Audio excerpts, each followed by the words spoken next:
kemarin tuh kayak gue mau ngapain ya, pokoknya lupa deh, pokoknya sering lupa gitu, jadi mulai ada sering lupa. Wah itu kacau sih. Maksudnya apa ya, lu kayak diajak ngomongnya kayak kayak udah nggak inget kali. Kebetulan yang kita bicarakan ini adalah brain fog, maka kita mesti lihat bahwa ini apakah memang secara struktur ada gangguan pada otaknya setelah terjadinya COVID ini.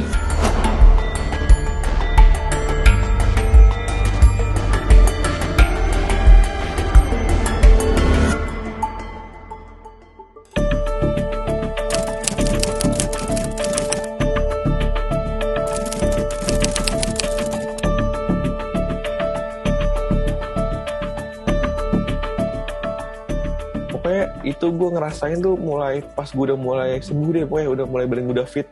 Yang rasain pertama tuh malah, jadi kan ini ya, gue ada temen intensitasnya tuh cukup sering lah ngechat, terus kayak dia malah yang ngomong duluan ke gue kayak, Lam lu ngerasa gak sih lu kayak agak telat gitu mikir, kayak linglung gitu.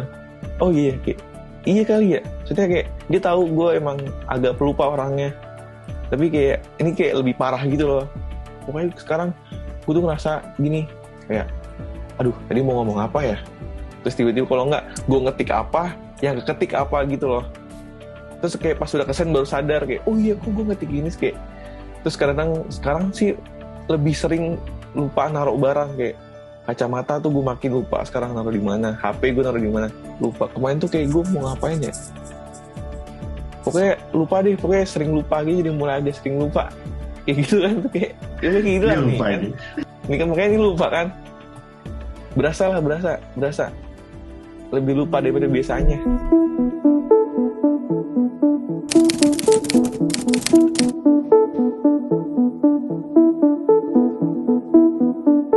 Nyokap gue umurnya 49 tahun, terus yang pas linglung-linglungnya ini belum lama sih, jadi kayak mungkin minggu lalu lah ya. Dia kan lagi sering nih, udah mulai sering mainan handphone ya, telepon apa segala macam, sama keluarga juga kan apa segala macam.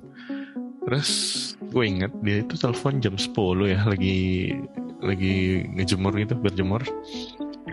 Habis itu kan video call tuh sekarang. Terus pas siangnya ada telepon lagi, kayak dia nanya lagi, si ini nggak nelfon? Tadi kan udah tadi pagi, kayak dia lupa gitu loh.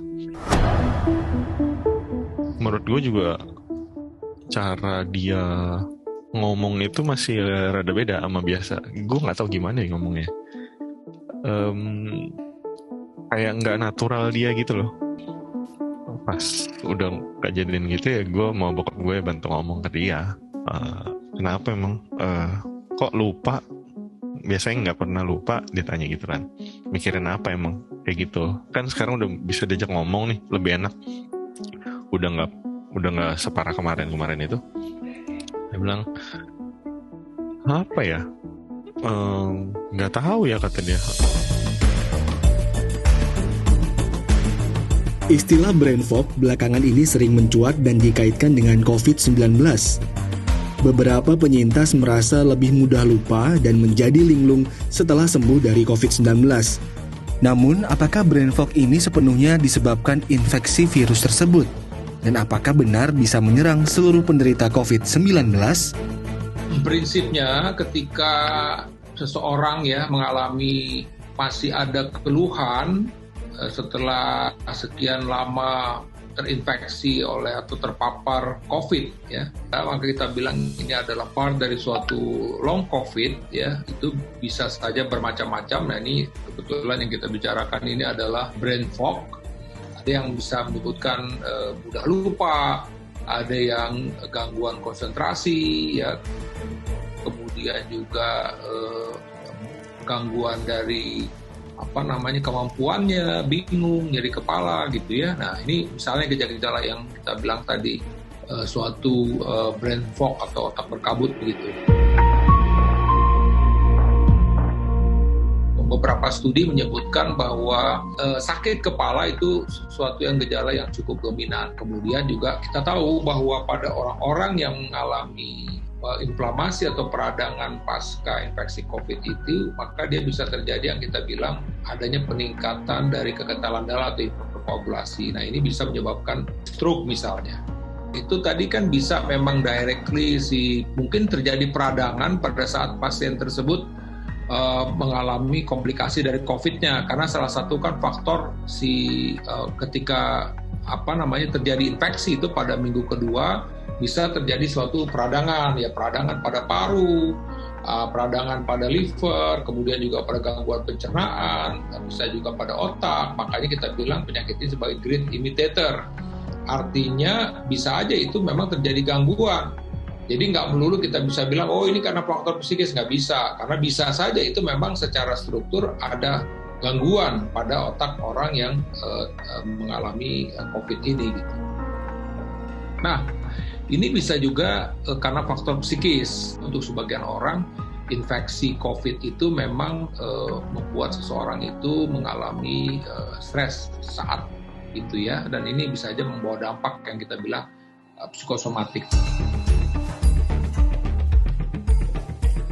Kondisi medis dan psikis menjadi kunci utama brain fog muncul sebagai salah satu gejala long COVID para penyintas.